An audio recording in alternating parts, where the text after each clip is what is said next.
दोन निवडणूक आयुक्त बदलले आहेत. मोदी सरकारनं निवडणूक आयोगाचा ताबा घेतलेला आहे. त्यांनी निवडणूक यंत्रणेचा ताबा घेऊन संपूर्ण निवडणूक हायजॅक करण्याचा प्रयत्न करू नये. या देशामध्ये लोकशाही टिकावी यासाठी गेल्या 100 वर्षामध्ये अनेकांनी बलिदानं दिलेली आहेत, संघर्ष केलेले आहेत. याचं भान मोदी सरकारने ठेवावं. निवडणुका कधी होऊ द्या. इंडिया आघाडी देशभरात आणि महाराष्ट्रात महाविकास आघाडी पूर्णपणे सज्ज आहे. आम्ही निवडणूक कार्यक्रमाची वाट पाहतो. पारदर्शक निवडणुका होत आहेत असं वाटतं. पारदर्शक निवडणुका होत आहेत असं वाटतं. शिक्कामोर्तब झालेलं नाही आणि महाविकास आघाडीच्या जागा वाटपावरती साधारण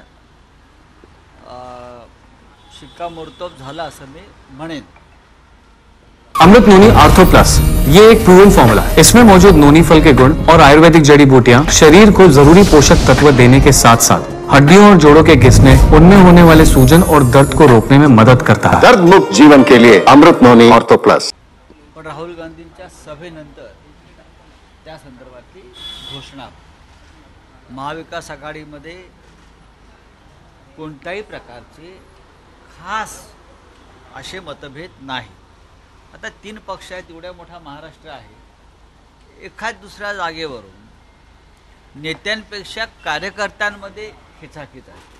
कार्यकर्ते जे असतात त्यांना अनेकदा वाटते की नाही ही जागा आपल्याकडे असावी.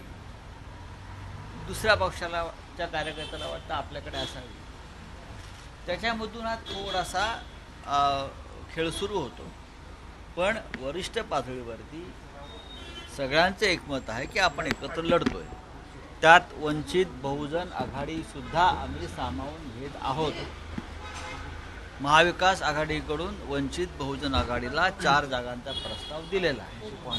त्याच्यावर त्यांनी विचार करायचा आहे. वंचितमध्ये MIM सुद्धा येईल असे संकेत मिळत आहेत. म्हणजे प्रकाश आंबेडकरांबरोबर MIM येईल असे संकेत MIMचे खासदार इम्तियाज जलील यांनी पत्रकार परिषदेत महाविकास आघाडीमध्ये MIMचा समावेश झालेला नाही, वंचितचा आहे.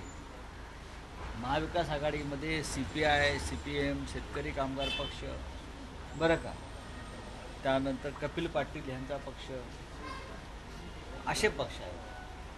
MIM संदर्भात कधीही कोणीही चर्चा केली नाही. प्रकाश आंबेडकर आणि MIM अशी जर युती होणार असेल किंवा असे ते पूर्वीचे जे त्यांचं राजकीय समीकरण जुळणार असेल, या देशातला नव्हे तर या महाराष्ट्राला खास करून मुस्लिम वर्ग ह्या वेळेला भारतीय जनता पक्षाला अप्रत्यक्षपणे मदत करणाऱ्या कोणत्याही पक्षाच्या पाठीशी उभा राहिला नाही. या महाराष्ट्रातला आणि देशातला दलित आणि वंचित वर्ग अप्रत्यक्षपणे भारतीय जनता पक्षाला मदत करणाऱ्यांच्या पाठीशी उभा राहणार नाही. मुसलमान असतील, दलित असतील, वंचित असतील, या सगळ्यांना हुकुमशाहीचा तसेच संविधान विरोधी भूमिका घेणाऱ्यांचा पराभव करायचा आहे. आणि मला असं वाटतं की डॉक्टर बाबासाहेब आंबेडकर एक महान व्यक्तिमत्व आहे, ज्यांनी या देशाला संविधान दिलं. डॉक्टर बाबासाहेब आंबेडकरांच्या नावानं राजकारण करणारे कोणी असू द्या, त्यांनी डॉक्टर आंबेडकरांना लहान करू नये अशी त्यांच्या समाजाची भावना आहे. ही सगळ्यांनी समजून घेतली पाहिजे. वसंत मोरेंनी आपली भेट घेतलेली, काय निर्णय होऊ शकतो? नाही, लोकसभा निवडणूक वसंत मोरे मला भेटले, आज इथेच भेटले, आले होते. त्यांनी तासभर चर्चा केली. ते उत्तम कार्यकर्ते आहेत, चांगले संघटक आहेत. त्यांना लोकसभा लढायची आहे, त्यांनी ठरवलं आहे. आणि पुण्याची लोकसभा शिवसेनेकडे नाही, तो मतदारसंघ तो काँग्रेस पक्षाकडे आहे. आता त्यांच्यासारखा कार्यकर्ता जर उभा राहणार असेल काँग्रेसकडून तर तो निर्णय काँग्रेस पक्षाने घ्यायचा आहे. आता मी शिवसेनेचा नेता आहे, मी नक्कीच त्यांना सांगेन तुम्ही शिवसेनेत या म्हणून. पण शिवसेनेकडे तो मतदारसंघ आहे, एवढंच मी सांगतो. में जानना चाहेंगे, राहुल गांधी लगातार कह रहे हैं कि EVM हटाओ, EVM में कमी है. चुनाव आयोग के पास भी आप जाने वाले हैं. क्या चुनाव आयोग कल की घोषणा में इसके बारे में कुछ सोच विचार? कुछ नहीं, ये पूरी चुनाव की यंत्रणा जो है वो मोदी जी के कब्जे में है, अमित शाह के कब्जे में है। फेयर इलेक्शन नहीं होगा। हम कोशिश करेंगे, हमारा दबाव रहे उनके ऊपर।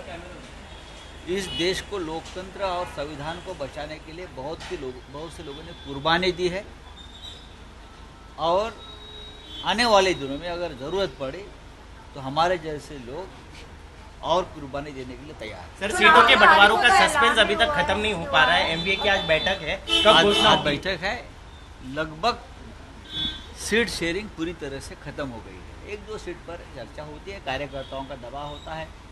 एक चुनाव क्षेत्र में कोई बोलता है हमारी ताकत है, कोई बोलते हैं हमारा ये कहना है जो जीतेगा उसकी सीट है। प्रकाश आंबेडकर तो कह रहे हैं कि संभाजी नगर पर उनका दावा है, जो कि शिवसेना की सीट है।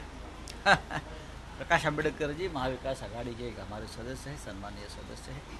हमने उनको 4 सीटें ऑफर की है, उसमें अकोला भी है और भी 3 सीटें हैं जो उनकी लिस्ट में थी। अब प्रस्ताव उनके पास है तो निर्णय उनको लेना है। 10 से 15 सीटों पर सहमति नहीं बन रही है शिवसेना और कांग्रेस ऐसा के बीच कौन में। कहता है? प्रकाश आंबेडकर कहते हैं। बैठक में मैं हाजिर रहता हूँ। क्या वो झूठ कह रहे हैं? नहीं, मैं ऐसा नहीं कहूँगा ना, मैं क्यों कहूँ? मैं ऐसा कभी नहीं कहूँगा कि आंबेडकर साहब झूठ बोल रहे हैं। ये उनकी राय हो सकती है, लेकिन एक भी सीट पर कोई डिस्प्यूट नहीं है। राऊत सर, उद्धव ठाकरे क्या शिवाजी पार्क की रैली में डेफिनेटली उद्धव ठाकरे जी शिवाजी पार्क की रॅली में शामिल होंगे। राऊत साहेब, उद्या निवडणुकीची घोषणा होते आणि परवा राहुल गांधींची रॅली आहे, तर ही आता लोकसभा निवडणुकीच्या आचारसंहितेच्या कक्षेत ही रॅली होते आहे। हा खर्चही पक्षाला हा तांत्रिक मुद्दा आहे। महाविकास आघाडी म्हणून ती रॅली होईल। सर,